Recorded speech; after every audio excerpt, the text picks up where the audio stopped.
नमस्कार मंडळी, श्री स्वामी समर्थ. स्वागत आहे तुमचं माझ्या यूट्यूब चॅनलवरती. आजचा दिवस तुम्हा सर्वांना खूप छान, सुखाचा, आनंदाचा आणि समाधानाचा जाऊ देत, हीच मी स्वामींच्या चरणी प्रार्थना करते आणि आजच्या या नवीन व्हिडिओला सुरुवात करते.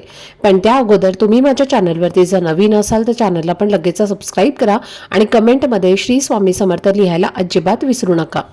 आज 14 जानेवारी 12 हे बुधवार आणि आज आलेली आहे मकर संक्रांत. मकर संक्रांत हा आपल्या हिंदू धर्मातील अत्यंत पवित्र आणि महत्त्वाचा सण मानला जातो, कारण इंग्रजी नवीन वर्ष सुरू झाल्यानंतर येणारा हा पहिलाच मोठा सण आहे आणि त्यामुळे या दिवसाला खास आध्यात्मिक महत्त्व दिलं जातं.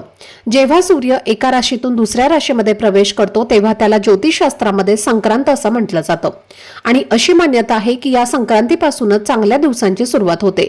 दिवस हळूहळू मोठे होत जातात आणि रात्र लहान होत जाते, कारण सूर्य दक्षिणायनातून उत्तरायणाकडे प्रवास सुरू करतो आणि याच काळात देवतांचे दिवस सुरू होतात असं सांगितलं जातं. धार्मिक मान्यतेनुसार मकर संक्रांतीचा दिवस इतका शुभ मानला जातो की या दिवशी स्वर्गाचे दार उघडतात आणि म्हणून या दिवशी केलेले पुण्य, दान आणि उपाय इतर दिवसांच्या तुलनेत अधिक फळ देतात असंही म्हटलं जातं. तर या दिवशी केलेलं दान हे आपल्याला दुप्पट पटीने फळ देते आणि त्यामुळे आयुष्यातील अनेक अडचणी हळूहळू दूर होऊ लागतात. आणि विशेष म्हणजे मकर संक्रांतीला तीळदान केल्याने आजारपण, गरिबी आणि आर्थिक अडचणी कमी होतात आणि कुटुंबाची प्रगती होते अशी श्रद्धा आहे. आणि आज दान करण्याची शुभ वेळ दुपारी 3:12 ते संध्याकाळी 6 वाजेपर्यंत आहे. मकर संक्रांतीचा दिवस इतका महत्त्वाचा असल्यामुळे या दिवशी काही खास उपाय आणि सेवा केल्या जातात आणि आजच्या या व्हिडिओमध्ये मी तुम्हाला एक अतिशय सोपा पण प्रभावी असा उपाय सांगणार आहे. आज बुधवार मकर संक्रांतीला संध्याकाळी तुम्हाला कापुरासोबत एक खास वस्तू जाळायची आहे आणि ही वस्तू जाळल्याने घरातील इडापिडा, नकारात्मक ऊर्जा, वाईट शक्ती, पितृदोष, वास्तुदोष आणि नजरबाधा दूर होण्यास मदत होते. तसेच घरात सुख, शांती, समृद्धी वाढते आणि कुटुंबाची, मुलांची आणि पतीची भरभरून प्रगती होते.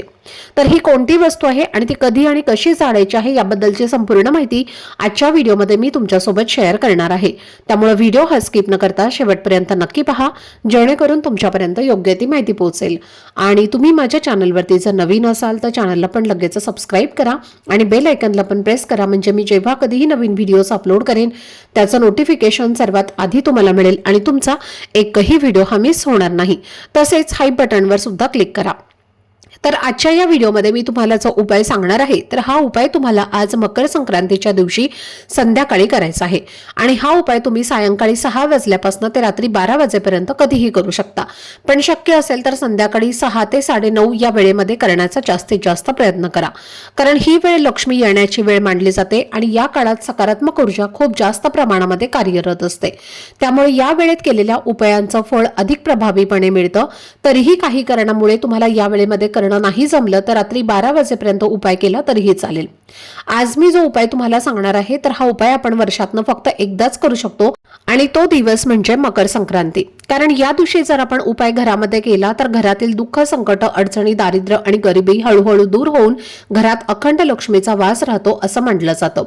मकर संक्रांती हा आपल्या हिंदू धर्मातील खूप महत्त्वाचा दिवस आहे आणि यंदा तर या दिवशी षटतिला एकादशी आल्यामुळे तब्बल 108 वर्षानंतर असा दुर्मिळ योग निर्माण झालेला आहे आणि त्यामुळे या दिवसाचं महत्त्व अजूनच वाढलेलं आहे.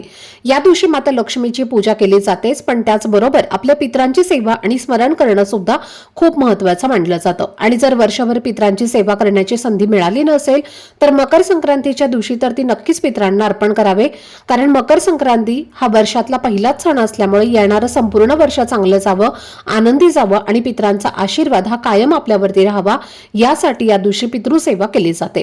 आज मी जो उपाय तुम्हाला सांगणार आहे तर हा उपाय ज्या घरामध्ये मकर संक्रांतीच्या दिवशी केला जातो त्या घरामध्ये माता लक्ष्मी अखंड वास करते असं मानलं जातं. कारण मकर संक्रांतीच्या दिवशी पितृपूजेसोबतच लक्ष्मी पूजेलाही विशेष महत्त्व आहे आणि म्हणून धनप्राप्ती आणि समृद्धीसाठी हा दिवस अत्यंत शुभ मानला जातो. आपल्या शास्त्रामध्ये असं सांगितलं आहे की या दिवशी तिळाचं हवन करावं, कारण तिळाचं हवन केल्याने घरातील दोष, नकारात्मकता आणि अडथळे दूर होतात आणि सुखाचे दिवस सुरू होतात.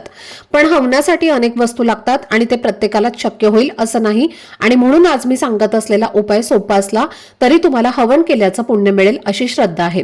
तर हा उपाय खास करून अशा घरांसाठी खूप उपयुक्त आहे जिथे सतत वादविवाद, भांडणं, क्लेश होत असतात.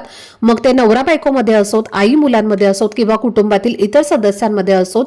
कारण हा उपाय केल्याने घरातील इडापिडा, नजरबाधा, पितृदोष, दुःख आणि दारिद्र्य कमी होतं आणि घरात लक्ष्मी येण्याचा मार्ग मोकळा होतो.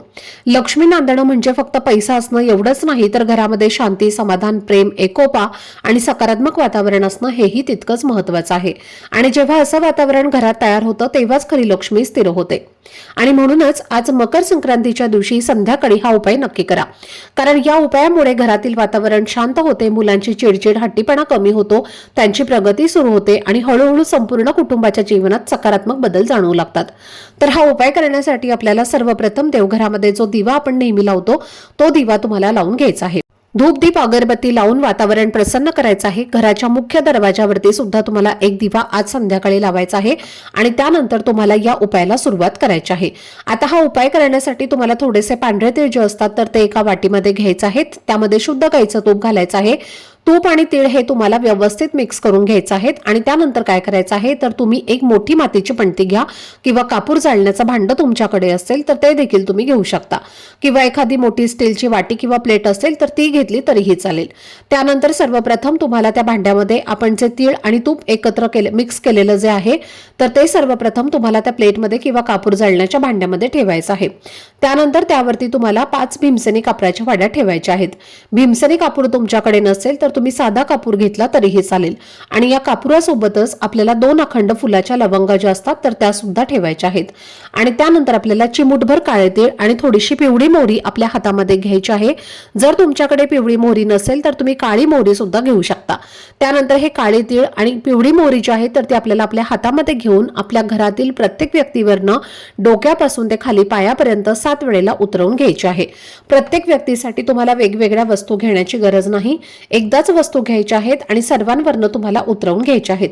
खास करून आपल्या घरात असणारी लहान मुलं, आजारी व्यक्ती किंवा एखादी व्यक्ती सतत चिडचिडेपणा करत असेल किंवा एखाद्या व्यक्तीला सतत अपयश येत असेल तर अशा व्यक्तीवरनं सुद्धा तुम्ही अवश्य उतरवून घ्या. आणि त्यानंतर आपल्या घराच्या मुख्य दरवाजावरनं सुद्धा तुम्हाला 7 वेळेला उतरवून घ्यायच्या आहेत. आणि त्यानंतर या 2 वस्तू सुद्धा तुम्हाला त्या प्लेटमध्ये त्या कापुरासोबत ठेवायच्या आहेत. आणि त्यानंतर आपल्याला हा कापूर जो आहे तर तो आपल्या देवघरासमोर प्रज्वलित करायचा आहे. कापूर प्रज्वलित केल्यानंतर तुम्हाला श्री स्वामी समर्थ, श्री स्वामी समर्थ या मंत्राचा जप करायचा आहे किंवा ओम नमो भगवते वासुदेवाय नमः या मंत्राचा जप देखील तुम्ही करू शकता. कापूर प्रज्वलित केल्यानंतर तुम्हाला त्यावरती 1 ते 2 थेंब शुद्ध गाईचं तूप सुद्धा टाकायचं आहे आणि त्यानंतर ते भांडं तुमच्या देवघरासमोरून उचलायचं आहे आणि संपूर्ण घरामध्ये तुम्हाला ते फिरवायचं आहे. आणि त्याचा जो धूर असतो तर तो संपूर्ण आपल्या घरामध्ये पसरेल अशा पद्धतीने हे भांडं तुम्हाला तुमच्या घरामध्ये फिरवायचं आहे. त्यानंतर आपल्या घराच्या मुख्य उंबरट्यावरती सुद्धा हे भांडं तुम्हाला घेऊन जायचं आहे आणि त्यानंतर उंबरट्यावरनं उचलून तुम्हाला तुमच्या घरामध्ये जो मधोमध भाग असतो, जो मधला भाग आहे, हॉल असेल किंवा त्या हॉलमध्ये मग तुम्हाला हे भांडं ठेवून द्यायचं आहे आणि तिथेच बसून तुम्हाला जोपर्यंत या वस्तू जळत आहेत तोपर्यंत सांगितलेला मंत्राचा जप करायचा आहे. तर पहा, या दिवशी तुम्हाला सांगितल्याप्रमाणे तिळाचं हवन करण्याला खूप जास्त महत्व आहे. मकर संक्रांतीला आपण अगदी अंघोळीपासून ते स्वयंपाकापर्यंत तिळाचा वापर करत असतो कारण तीळ हे दारिद्र्यनाशक मानले जातात.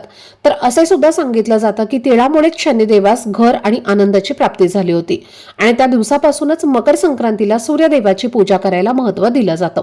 म्हणून मकर संक्रांतीला तीळ दान केल्याने सूर्य आणि शनी हे दोघेही प्रसन्न होतात. तसेच तिळाचे काही उपाय केल्याने आपल्या कुंडलीतील, आपल्या घरातील अनेक दोष जे आहेत तर ते नाहीसे होतात. आणि जेव्हा आपण असा तिळाचा होम आपल्या घरामध्ये करतो तेव्हा आपल्या घरातील सर्व दारिद्र्य, अडचणी, पितृदोष, वास्तुदोष, कोणी नजरबाधा केलेली असेल तर ती नजरबाधा सुद्धा निघून जाते. शत्रूंचा त्रास हा देखील नष्ट होतो आणि त्यामुळे आपल्या कुटुंबाची, मुलांची आणि पतीची प्रगती व्हायला सुरुवात होते. आणि म्हणून तुम्ही आज असा हा उपाय मकर संक्रांतीला आपल्या घरामध्ये अवश्य करायचा आहे.